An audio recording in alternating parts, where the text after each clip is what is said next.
Hello, good people of the internet. I just wanted to go ahead and give you a nice content warning because I forgot to do it at the beginning of the podcast. So I'm dropping it in now. We spend most of the episode talking about a cannibalistic monster. So if you're a little bit squeamish, if you're not into that, go ahead and find another one of our episodes and listen to that. We are going to be talking about murder. We're going to be talking about that kind of dark stuff. So if that's not your jam, go ahead and turn it off now, and we'll see you next week. And goodbye.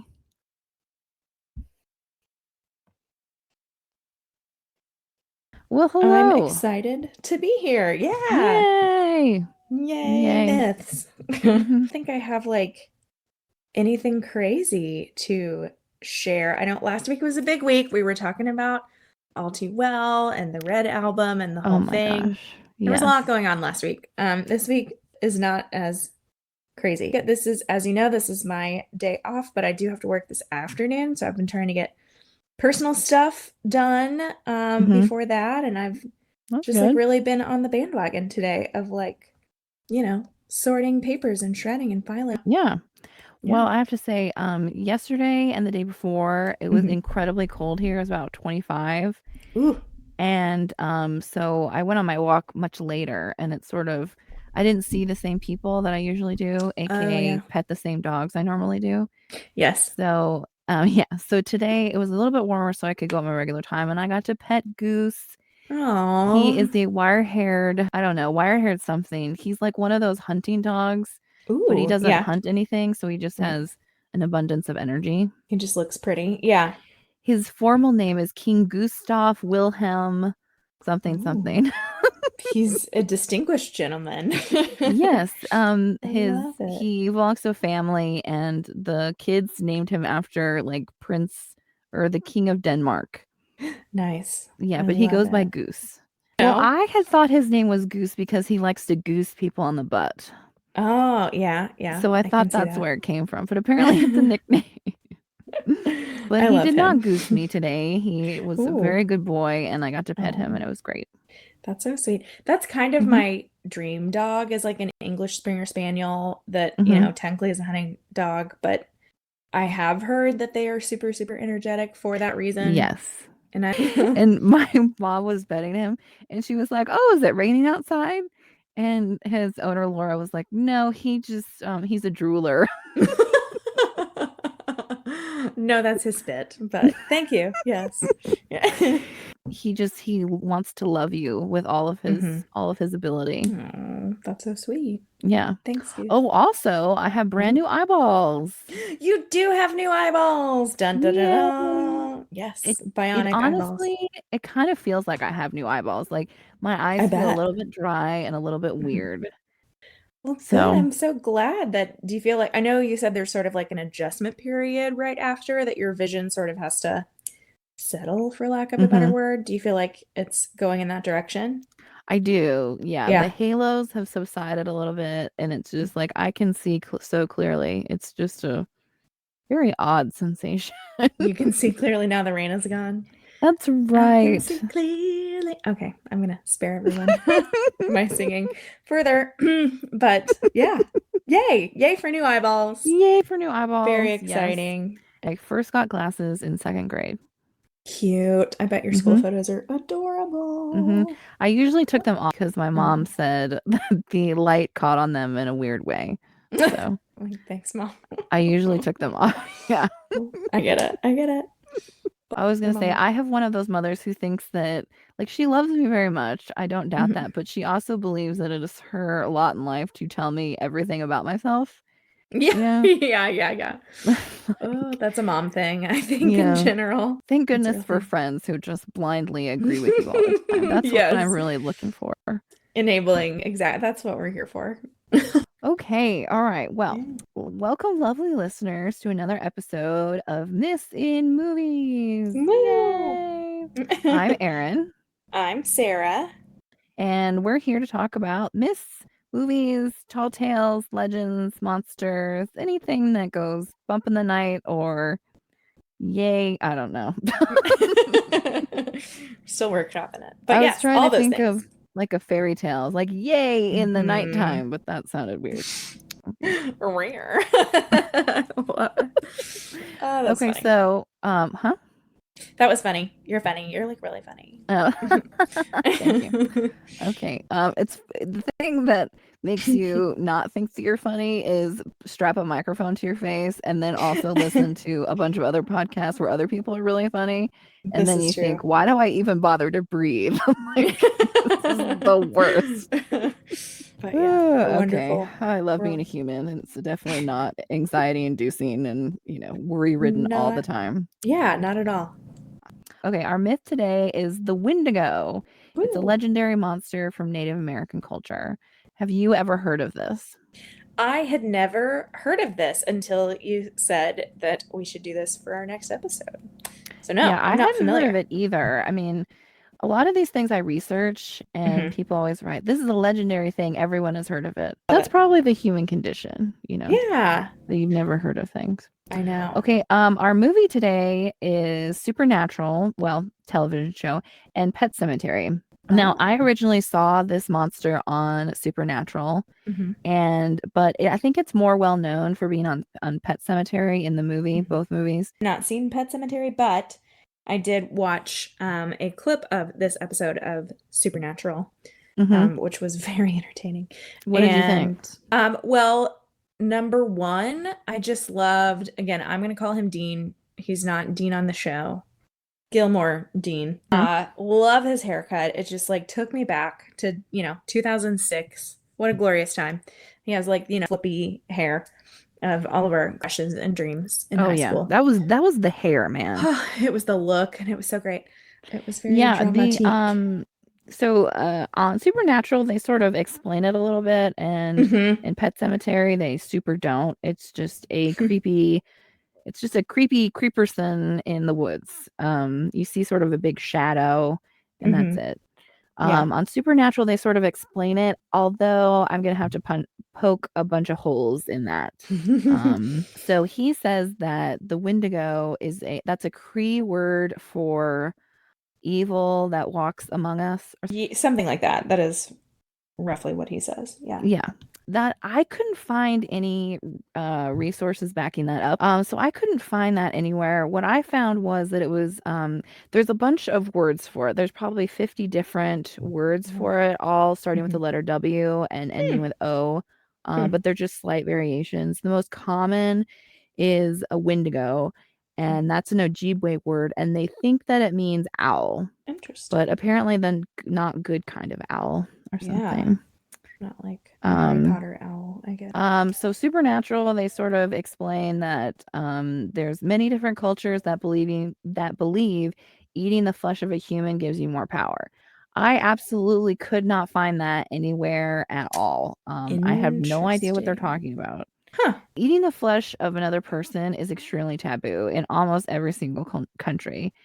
There's no real sources that can agree that yes, cannibalism happened. It happened quite frequently, and it was a delicacy or it gave people extra powers. That's just not something that I could find. Okay, so what is a Wendigo? Great question. Hmm. The Western world, they're probably more familiar with this creature through movies, and probably Stephen King's Pet Sematary is the most well-known one. Hmm. So the Wendigo, it's a large creature. He's about 15 feet tall. He looks very animalistic, but we're to believe that he was a humanoid, that at one point he Hmm. was a human. He's Gotcha. very tall and skinny. In Pet Sematary, he has a sort of a canine head, like a werewolf. So in Pet Sematary, as far as like I couldn't watch the movie because I wanted to be able to sleep. I just Right. can't. I can't with Stephen King. Same. In the movie, from what I could gather, the Wendigo, you only see him really in two scenes, and you see him from very far away in the cemetery, and Hmm. he's sort of skulking around. And the way that I sort of read it was that the Wendigo is this mysterious creature, and he is sort of controlling other people. He's not chewing up people and spitting them out. Like he's not killing Hmm. them in the woods or whatever. He has a Right. whole plan that he wants people to do, I Hmm. guess. So this version that's become very popular in Western media, Mhm. it's totally different. The Native American version is just totally different. It's a Mhm. type of Manitou. That essentially means life force or spirit in the Algonquin groups. Now, when Hmm. I say Native American in this podcast today, we're going to be Mhm. primarily talking about the Algonquian people Mhm. who lived in Canada and New England. Like that Gotcha. sort of it's a massive, massive area. It's a ton of people. And when they say Algonquian, most of those people, they speak, it would sort of be the equivalent of Spanish people speaking Romance languages. Like they're very Mm. similar Gotcha. the most common, like the ones that we probably heard of, the tribes that are Mhm. most notable or known are the Mhm. Ojibwe, the Cree, the Kickapoo, the Powhatan, and the Shawnee. So Nice. these people, they lived in a place that was very inhospitable. These are Mhm. some of the coldest winters in the world. Good I'd God. have to have Yeah. all the animal fur, like, Hmm. This is actually sort of a tangent, but I have heard that people are lactose intolerant. Some people aren't. right? And Yeah. then a lot of times you hear from vegans or something that like we're not meant to drink milk, that's sort of an Mhm. aberration. That's why people are lactose intolerant. Well, Mhm. actually, some scholars believe that originally we were not able to digest milk, but then some settlers who were very hungry, they eventually adapted the ability to digest milk. Hmm. And they thrived and did so well that they were able to pass that gene on, which is why we Oh, can now wow. drink milk. Okay, so it has two different types of bean. One, it's a terrifying monster with a heart made of ice. It's 15 feet tall and it's got gleaming teeth that had worn away most of the skin on its face. It's Mm. extremely thin to the point that it looks skeletal. Mm. Because it was human at one point, it can imitate voices. Whoa. Yeah, Creepy. very scary. Okay. So the legend says that he was a man at one point, but greed has warped his mind and body into this horrifying creature. As he eats, the more he grows, so he's never satisfied. There's another type of Windigo, which is sort of the Windigo Spirit. It's a person who has cannibalistic cravings and is slowly turning into a Windigo. Eek. Um, this is sort of what people are warned against, Mm. like in a fairy tale, it'd be like, don't go into the woods at night. This is a tale of how to be a good person and how to look out for other people and be selfless instead Mhm. of consumed by greed. Got it. And which makes sense because this is a very cold, inhospitable place to live. Or during the winter, you would need to hunker down and Mhm. share all of your resources. If you Mhm. have one person hoarding all the resources, then no one's going to be able to survive. So Right. really, this is a legend of how to survive. The Mhm. Algonquin people have lived there for thousands of years, and the only Mhm. way to be successful is to lean on each other. Can you imagine just the winter, every single day being cold, having Ugh, nothing? Like you would have to yeah. have a rich culture first to occupy yourself and to be able to live with your neighbor Yes. I know. because you would So go insane. yeah, I know. So I'm a Texan and I have absolutely no cold tolerance whatsoever. So yeah, no, definitely hard for me to Yeah. imagine and put myself in for sure. Let's see. Selfishness and greed, they're so taboo, so disgraceful that it has become a legend of what happens when you behave that way. Okay, so for a society to be successful that long, for at least 1,000 years, there has to be justice and a sense of fairness. That's the Hmm. only way people can coexist harmoniously. Hmm. We've been a society for 200 years Hmm. in America, and I would Right. argue that we are not that successful. We are having some serious, well, I guess every generation thinks that everything's splitting apart at the seams, but we've True. got serious inequality. Hmm. COVID pandemic sort of highlighted all of that inequality. It's been a very stressful time. It has, yeah. This is a very different tale than the one old Stephen King weaves. So, how did it get so changed? Excellent. I'm so glad you asked, Sarah. Yes, I'm Um, dying to know. No, but I really am. well, this was a very common legend. At the 1600s is when people, settlers, trappers, Hmm. the Hudson Bay Company, they all Hmm. started moving in. So basically, what would happen was a fur trapper would hear it from another fur trapper, and that guy heard it Mm. from another guy, and that guy heard it from another guy. And so this Hmm. legend became very common. So, Gotcha. and it's fascinating.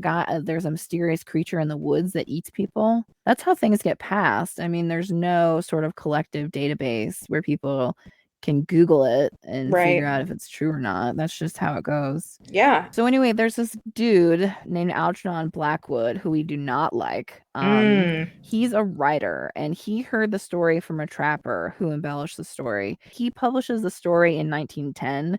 So Mhm. in 300 years, it had gone through a bunch of different changes. Mhm. So he wrote this novella and he set it deep in the woods. And the Mm. book cemented the legend as sort of a very evil Bigfoot.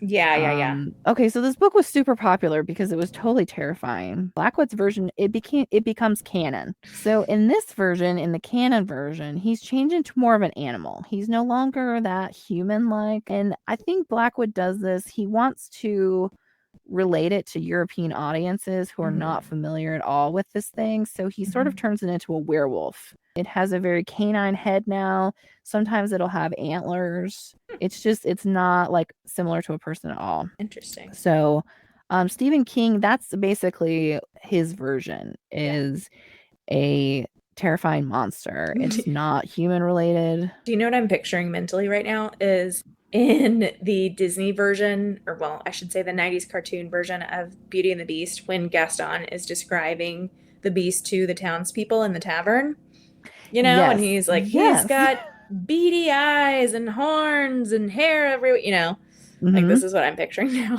No, that's exactly right. I've heard he controls the weather. Like it's just Just on and embellishing. on. Yeah. Yeah. And so Native Americans, they're kind of thinking, okay, what? Yeah, What? they're like, hold up. Indigenous scholars, there's this guy named Basil Johnston who is an Mm. Ojibwe man. He wrote a lot of books about indigenous people and their cultures and their spirituality and how that relates to the Western world. He and other scholars are they're very clear that in order to truly understand the story, you have to look at it from an Algonquian perspective, not a Mhm. European one, which Yeah, is very hard to do when you extremely. um so the Algonquian version, yeah, it's an actual monster, yes, it is. But it's more of a concept about becoming out of balance with the society Yeah, in which you yeah, live. that makes That's sense. the true point. It's not about being scared for fun. So, not Interesting. surprisingly, Native American people have not been super thrilled with the use of the Yeah. monster in Western cinema. You will be shocked to learn that. I know, I was gonna say I wouldn't either. Yeah. Yeah. Especially when no one asks or tries to do any of the research. So, first, it represents the idea that cannibalism is common in Native American tribes. Hmm. That is could not be further from the truth. Yeah, That's that's a just swing and a absolutely miss not true. for Yeah, it's sure. another thing of presenting them as other. Right, exactly. These people over here are weird. They're Look at what their different. monster is. Clearly Mm-hmm. they're insane or something. Also the monster, he's used as a cheap trick to invoke mysticism, spiritualism, and exoticism to make the legend more Mm-hmm. scary. Yeah, Instead of doing the hard work of making an original creature, authors have pulled this one out and turned it to suit their own purposes. right. He's kind of Um, a boogeyman. Okay, so how does a person turn into a Wendigo? Basically, from what I can tell, it's about isolation when you're not connected to other people, when you're not living harmoniously. Mm-hmm. These thoughts, these things just sort of burrow into your brain. And then eventually the compunction becomes so strong you can't help yourself. And after that, he cannot stop. Yikes. The more he eats, the more he craves. So, Yeah. yeah, not great. In that supernatural clip that you shared when they're explaining this myth, they talk about like, the Donner Party on the Oregon Trail and stuff, where you're like past the point of humanity because your basic physical needs are not fulfilled, Yeah. Hmm. Best illustration I can see of a Wendigo, like the actual what he looks like. Mm-hmm. Pretty much every other movie or show that I tried to see him on, he's just Mm-hmm. kind of a shadow. So Interesting. congratulations, CW Network. You Right. are doing the Lord's own work. The Wendigo, he Mm-hmm. thrives on selfishness. His cravings are never sated, which is the perfect metaphor for greed. A Mm-hmm. person who is truly only motivated by greed is never happy because they can never be satisfied with what they have. Mm-hmm. The story highlights the importance of the group, not the individual. In Mm-hmm. order to survive, people must rely on each other. No one person can truly thrive by themselves. And again, social relationships are out of balance. So yeah, it's just a great legend to inspire people to live harmoniously, to live because I'm sure I can't imagine living with a neighbor that close through an entire winter and not wanting to kill them, you know. Right. Yeah. I'm sure you're tempted at some Yeah, because you're like, point. Bob brought out his stupid lawnmower again, and I Right. swear, like, oh, that's Right. me. Start What that is thing one more time. happening? Oh, Oh. that is my alarm. I don't know what it's for. I feel like on Friends when Ross is drunk and he's trying to make fajitas and he brings out the flan and then there's one more timer and he's like, I don't even know what that's for. I love Ross so much. I think I've gotten to the stage of Friends where I no longer worry about if they're good people or not. I just sort Yeah, of enjoy what they're just doing. enjoy it. Just be along for the ride. Totally. I didn't come here to make friends. That's not. That's not. I That came here to just came out. win, Deborah. I just speak in 30 Rock references. Gen Mhm. Z loves it. It's like, nostalgia for a time that they never experienced, which we won't get into why that hurts so deeply for me, but it's fine. Mhm. Yeah. Shut up, Gen Z. Get out of here with your like the 90s. Oh my gosh, that's like history. I know. I'm just, please don't come from my side part and my Yeah. skinny jeans because I will Yeah. always, I do not have the symmetry to support like a middle part. I can't do it. Few of us do. And like, just let me Hmm. age in peace, Hmm. Like, Hmm. it's hard out here. So just let me live. Let me be. From all the sources I read, they were Hmm. very clear that the Wendigo is both a monster and a concept, which is sort of Hmm. hard to visualize for us. Right. In our culture, it's more of being scared because being scared is fun. It gives Uh-huh. you a little bit of a rush and Hmm. it's fun. There's not a lot of fairy tales that have such a clear moral as this one does because it's almost a life or death concept in order to flourish in that Hmm. kind of a um inhospitable environment. Hmm. Yeah. Um so the Algonquin people, they understand the Wendigo to mean someone who is spiritually out of balance. It doesn't necessarily mean someone who is trying to eat flesh, but someone who is Right. selfish and not putting the needs of the group first. Uh-huh. Anything outsized could be considered a Wendigo. The Hmm. Wendigo is a metaphor, a physical reminder of how people can live together harmoniously and what happens when that is threatened. So it's um people Algernon, our good friend Algie, Hmm. when he wrote his book, it was very scary and a bestseller, Hmm. but it sort of latched on to the more lurid aspects of the legend. Like it didn't Yeah. really take into account what are they trying to say? Is it all about eating flesh? Not really. It's really just about being selfish. Hmm. Yeah. Taking that too far.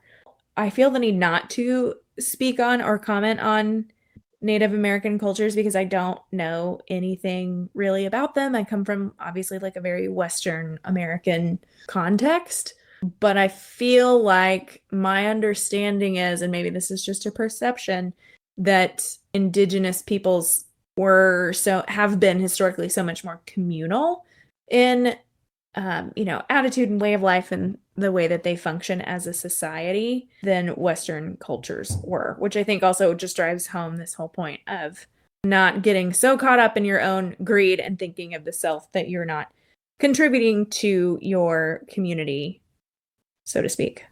Yeah. I don't know. I feel very uncomfortable with like trying to speak on a culture that Yeah, I don't no, belong to. these words, do they mean anything? I feel like Nick Miller when he's like, "Oh, I'm not sure if I know how to read. I just memorize a lot of words." Like, that's Exactly. how I feel. Exactly. So, okay, so you know what I was telling you about Algernon Blackwood? So he heard this Yes. story from a guy, blah blah blah blah blah. Okay. Yep. So basically white settlers, they were hearing about this legend and they were concerned. They thought maybe there's something wrong with these people. What is happening?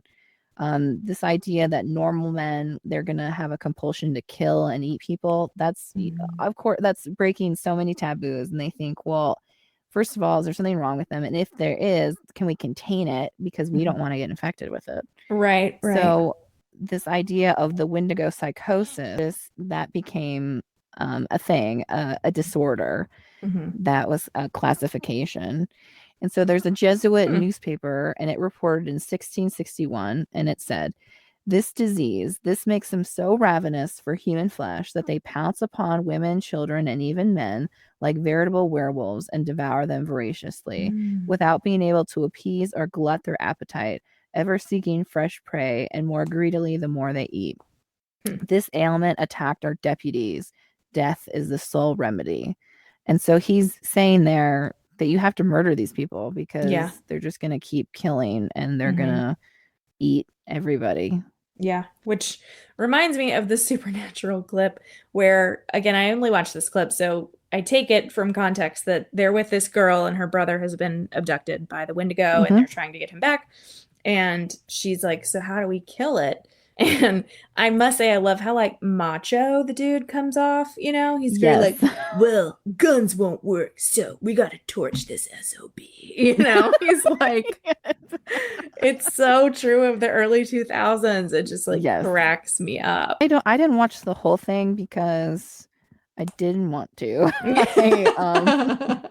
It scared me and I like to sleep. So yeah, sleeping is so so this Windigo psychosis. So there's sort of, it's hard to articulate, but Native American scholars they say that a Windigo spirit, there is a psychological component. Absolutely. That is probably the main point of the legend. However, there is no psychosis. This is more of a tale, a warning.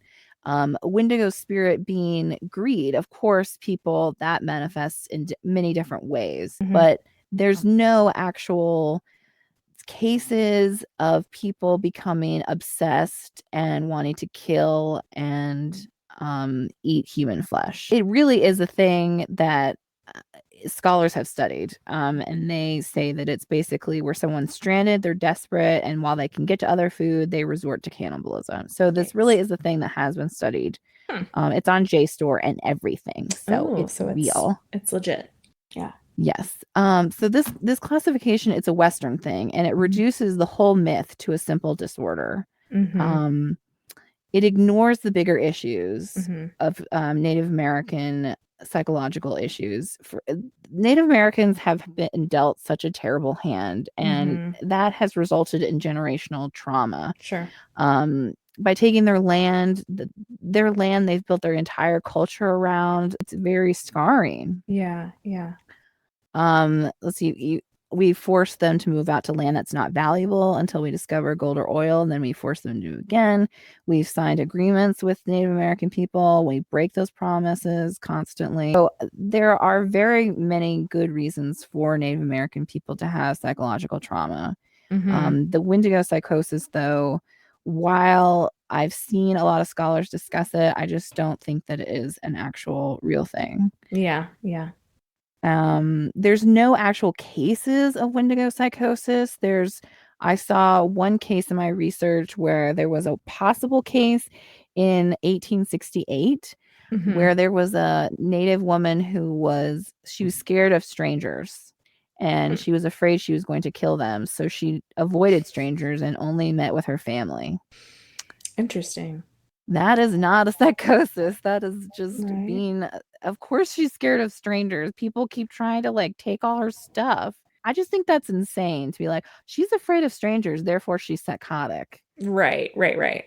There's a report done in the 1960s where they compiled every single instance that was reported by trappers, traders, and school teachers. It was all white people. They were all reporting second and third hand accounts, which we know you always got to have a primary source. Otherwise, it doesn't count. Right, exactly. What did our teachers teach us? Yeah. Wikipedia doesn't count either. Yeah. All reports were incredibly vague to the point that they were meaningless. They just described a general malaise or people who were afraid of something. That's not an actual psychosis. That's just the human condition. Right. I did browse JSTOR now that I found out it has free articles and I'm living my best life. It is great. That's so awesome. There were probably, I'm not kidding, there were probably 30 articles in there about Windigo psychosis, about Huh. some Poindexter saying, oh, well, have you considered the fact that it was possibly a nutritional supplement? Basically trying to say that these people suffered from some sort of pica thing, and so Oh. they were eating human flesh because they needed the nutrient. That's just not, Eek. no. Right. And these are articles from the 1970s Oh no. that people That are trying was a to. plot twist I didn't expect. Oh, sorry. When I said 70s, I should have said 1970s. Yeah. Sorry. Yeah, Ugh. exactly. Okay. I think I would rather die, be honest with you. Oh, No. for sure. For sure. Mm. Easy. Yeah. So I just can't believe in the 1970s people are trying to study this, trying Yeah. to say it's a real condition. It's super, super not. It's based on a huge misunderstanding. Again, a faulty game of telephone. And Yeah. people now, 300 years later, trying to study it. Bonkers. As much as academics want to think they're high and mighty, all of them are looking for a hook, and cannibalism is a really sexy hook. There would be a ton of media about it. Yeah. Look at the Kesha song, people. Yeah. Is there really a Wendigo? Have there been any sightings of this huge monster? That is a flat no. Not even a nice grainy photo like the Bigfoot one, or like Nessie where you see the head coming out of the water. Yes. Have you ever looked up, I don't know his name, but like the Scottish guy that is like leading the charge on trying to find Nessie? No. He looks, again, I can't think of his name. He looks exactly like what you would picture such a person to look like. He's got, the tweed jacket, and he has this very like wizardy long white beard and long white Love hair. He it. looks like this elfin creature from like Lord of the Rings, but in a tweed suit. I love. What were we talking? Oh, the ancient aliens guy. I think he would be taken a lot more seriously if he had a normal haircut. I really do Yeah, believe that. hair makes a big difference, people. It does make a big difference. Any sightings of the Wendigo? Absolutely not. No photos, nothing that we could get our magnifying glass and, get a conspiracy going over. Right. So there's some scholars that believe that a bunch of people from the tribes went missing in the late 1800s. So that's kind of interesting. And you're like, yeah, because you killed them, white people. Exactly. Yeah, That's why they went missing. I'm so glad Jeez. that's what you said. Yeah. I do have one quick little tangent to share, Oh, if I may. that should. There's also a YouTuber named like CPG Gray, GRE, and he's got one video entitled "Why Was There No America Pox?" And essentially what he's saying is, when the white settlers came to what we now know as North America, and they infected all of these indigenous peoples that got sick and died, like, why was that not reciprocal? Why was there not also something in the quote unquote New World that infected these Europeans? And basically, the argument that he makes is that the indigenous peoples were not domesticating animals, and that is where all of these major pandemic, epidemic diseases in the Western world originate, is like a domesticated pig or, a chicken or whatever. So it was really, really interesting. I don't know if you can. I love that. Although, I don't know, did you see Pocahontas? Because she had a pet skunk, or a pet Right? raccoon. So True. obviously it happened. Mhm. But yeah, I went through like a major, I loved Pocahontas, man. I really latched onto it when it came out as a kid, and I wanted to like redecorate my bathroom with all like sunflower print stuff. And like, should have known that I would work for a design magazine, I guess, at the time. I really wanted to love Pocahontas, but I saw it with my mother, who, and through the entire movie, she would elbow me and say, "That's not true. That's not true." Okay, there are two notable cases, and these are the only cases that I can really find of they're not really Wendigo psychosis, but they're a Wendigo. This happened, and it's related to. Okay, so one guy, his name was Swift Runner. He was a Cree man in 1878. And he and his family were in isolation. They were starving, but instead of going to 25 miles to emergency food, he killed and ate his family. And he had 6 children. Yikes. He immediately confessed. Ugh. Like once he was done, he basically ran out and went and confessed. He was executed also.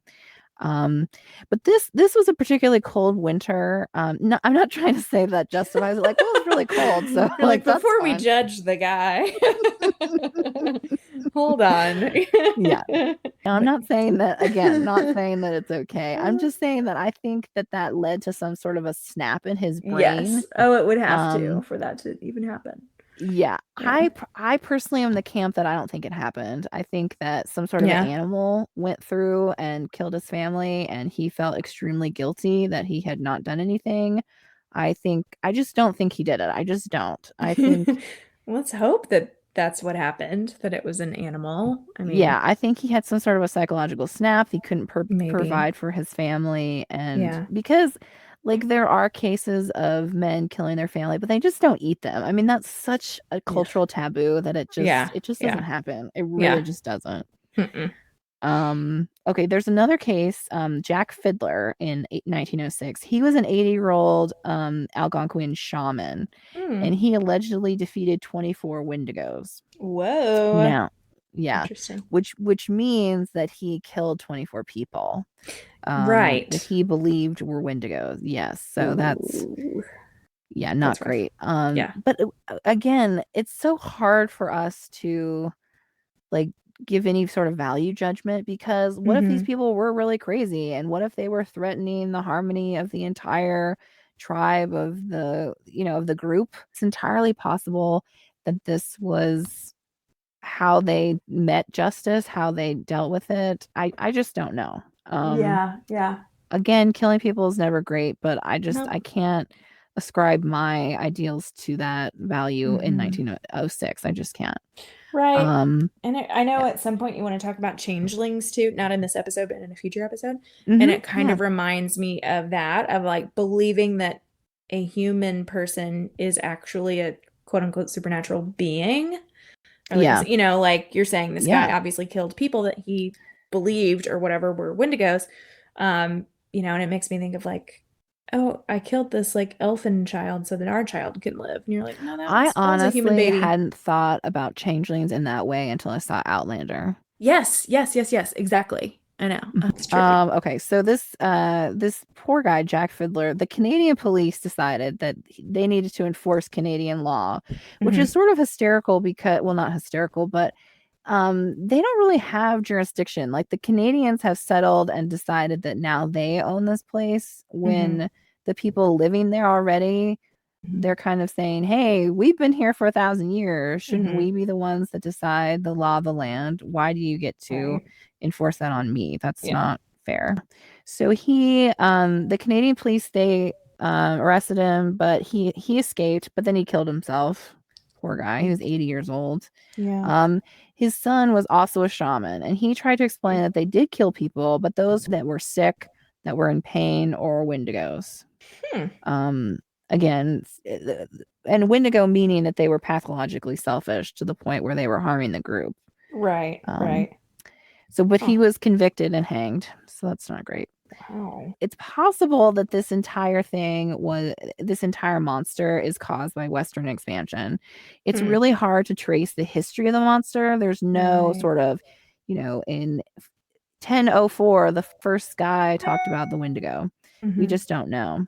So it's entirely possible that it began as the colonists moved in, which was, in the 1600s. Or they Right. didn't really move in then, but that's like when there was the faint rumblings. Hmm. So almost all of these periods of Wendigo sightings are all during times of scarce resources. Right. These periods become much more frequent when the colonists came in. Hmm. Companies like the Hudson Bay Company, they bought from traders who hunted animals, who usually tried to hunt every single last one they could find. So I'm just saying that this was a period of enormous psychological stress Oh, sure. for the For sure. Algonquian people. Yeah. So I think that manifested it in this legend of the Wendigo. And Hmm. again, the Wendigo being um, a good metaphor for selfishness. So Yeah. it's just sort of one of those things that manifests as, again, a myth being people trying to make sense of their world. That's what's Completely. happening. Yeah. That Yeah. is the point of myth, basically. Right. So, Yeah. why is this such a lasting popular myth? Good question, Sarah. Um, Exactly. Cannibalism is a major taboo in Western countries. It's just such a horrific thing that we have been socialized to believe is terrible. That sounds weird, as if like, oh, it's just a weird socialization. It's like those guys who are 50 and are trying to date a 14-year-old and they're like, well, you've just been socialized to think that this is creepy. Like, no. You're like, is that what it is? Okay, Yeah. great.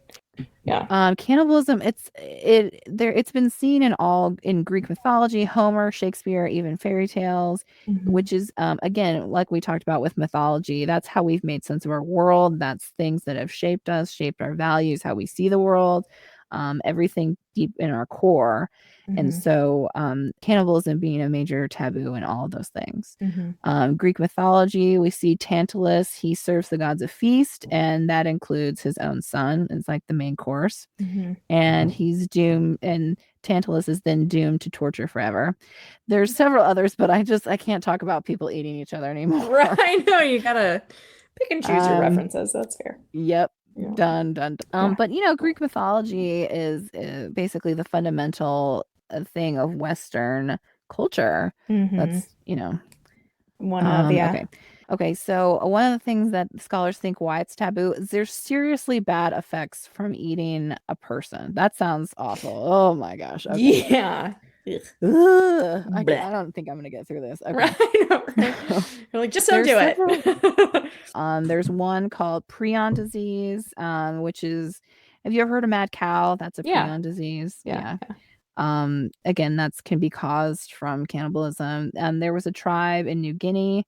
They had an outbreak. So the Foray people in New Guinea, they would try to honor the people that had died by then consuming their flesh as a way of sort of cleansing them and making the spirit move on to the next world. The problem with that is that they got very sick. A lot of them got kuru, which is a prion disease. And once scholars, people, anthropologists living there, they told them to stop. They did, and the disease went away. There's some scholars that believe that some of the people developed an immunity to it. So I don't know. They don't do it anymore. So who knows? I can't talk about this anymore. Yeah. Right. Fast forward. Okay, so why is the Windigo important? Oh, thank God, we're almost done. Okay. So I'm so sorry. This was supposed to be so fun. At the self-editing. In wrapping up our episode, we want to know, why is the Windigo important? Well, the Windigo, it's an important spirit. It's a metaphor, a legend, and it teaches social and cultural values.